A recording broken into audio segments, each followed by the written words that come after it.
ہمیں ضرورت تھی تیل کی، ہمیں ضرورت تھی گندم ان سے خریدنی تھی، گیس ان سے لینی تھی، ضرورت تو ہمیں ان سے، فوج کو ان کی ملٹری ہارڈ ویئر لینا تھا، تو ضرورت تو ہمیں تھی۔ یہ شاہ محمود قریشی صاحب کو کوئی انویٹیشن آئی ہے چائنا سے؟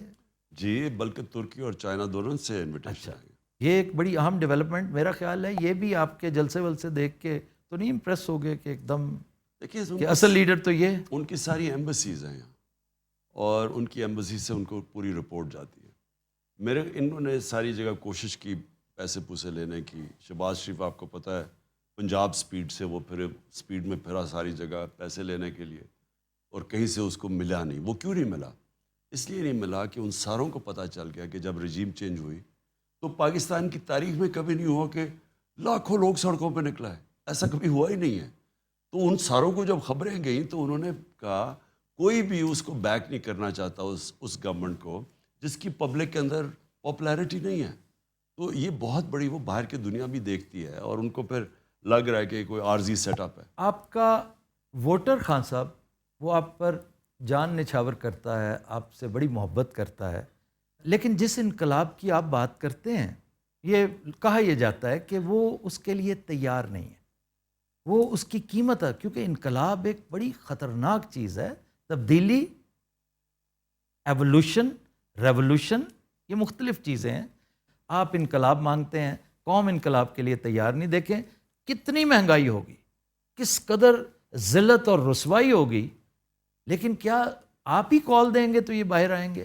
اگر انہیں تبدیلی، چینج، عزت، انقلاب چاہیے ہوتا تو آپ کی کال کی محتاجی نہیں ہونی چاہیے تھی۔ آفتاب، کل میں نے کال دی ہوئی ہے، وہ تو آپ نے دی نا، سارے پاکستانیوں کو۔ یہ آئیں گے باہر، اس میں کوئی شک نہیں۔ اتنی زیادہ مہنگائی کر یہ خود کیوں نہیں نکلتے؟ مجھے میں ساروں کو کہہ رہا ہوں نکلے، میں کیوں کہہ رہا ہوں، پہلے میں یہ واضح کر دوں۔ انہوں نے بار بار ہمارے 3.5 سال میں کہا کہ جی مہنگائی میں لوگ تباہ ہو گئے، مہنگائی اتنی ہو گئی۔ ہم ان کو کہتے بھی رہے کہ کرونا کے بعد سپر سائیکل آ گیا، دنیا میں قیمتیں بڑھ گئی ہیں، عالمی مہنگائی ہے۔ ہمیں کہے جی آپ نے 4 روپے پٹرول کی قیمت بڑھا دی، اور شور میں جائے۔ وہ بلاول صاحب اس نے پوری مہنگائی مارچ کر دی۔ وہ اور بات ہے کہ وہ لوگوں کو یاد ہے کام پہ ٹانگنے والی مارچ، اور وہ روپیہ خرچ کر دیا اس نے یہاں پہنچانے کے لیے کہ جی وہ مہنگائی ہوگی بہت۔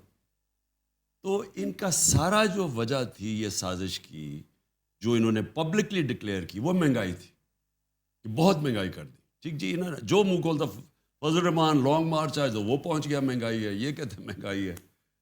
تو اب جب ان کو حکومت ملی تو انہوں نے تو 2 مہینے میں وہ مہنگائی کر دی جو ہم نے 3.5 سال میں نہیں کی۔ تو بیچارے پھنس گئے۔ ہم نے 50 روپے ڈیزل بڑھایا تھا اپنے 3.5 سال میں، اور ہم نے 55 روپے پٹرول بڑھایا تھا۔ انہوں نے 85 روپے پٹرول بڑھا دیا اور 110 روپے ڈیزل بڑھا دیا۔ اتنی مہنگائی 2 مہینے سے کم میں کبھی ہوئی نہیں پاکستان کی تاریخ میں۔ بجلی تقریباً دگنی کر دی، کوئی شک نہیں، سب کو پتہ۔ اچھا، اور ساری چیزیں مہنگی ہو گئی۔ تو سوال اس کا یہ ہے کہ اگر آپ مہنگائی روکنے کے لیے آ رہے تھے اور آپ نے یہ سازش، بیرونی سازش میں حصہ لے کے گورنمنٹ کو گرایا ہے، درست، تو اب مہنگائی آسمانوں پہ پہنچ گئی ہے، کون ذمہ دار اس کا؟ اچھا، کہتے ذمہ دار ہم ہیں، مجھے کہتے ہیں میں ذمہ دار ہوں۔ میں ان سے سوال پوچھتا ہوں کہ اگر میں ذمہ دار تھا تو آپ کو ضرورت کیا پڑی تھی گورنمنٹ گرانے کی؟ مجھے پھر ذمہ داری اٹھانے دیتے۔ یعنی اگر یہ مہنگائی ہو رہی تھی، میں بیٹھا ہوا تھا، وہ ڈر گئے تھے نا کہ آپ کہیں مزید نیچے نہ لے جائیں اسے۔ نہیں، ان کا خیال تھا کہ شہباز شریف، یہ دیکھیں یہاں بھی سوچ کی غلطی ہو جاتی ہے۔ شہباز شریف کا امپریشن تو خان صاحب یہی تھا، شہباز سپیڈ، کہ he will deliver. Unfortunately he could not. دیکھیں انہوں نے کہا کہ یہ بارودی سرنگیں میں چھوڑ گیا ہوں، تو میں نے تو اگر میں یہ تھا تو میں اسٹیبلشمنٹ کو کیوں کہتا کہ اگر تم نے گورنمنٹ اس وقت ہٹائی، یہ سازش کے تحت جو ہو رہی ہے ہمارے خلاف، اور نیوٹرل رہ گئے اور گورنمنٹ چلی گئی، تو یہ بکھر جائے گا، یہ اکانومی نہیں سنبھالی جائے گی۔ تو میں اسے کیوں بتا رہا تھا؟ اگر مجھے اس لیے کہ مجھے ملک کا فکر تھی، نہیں تو مجھے کہنا چاہیے تھا کہ ٹھیک ہے آنے دو ان کو۔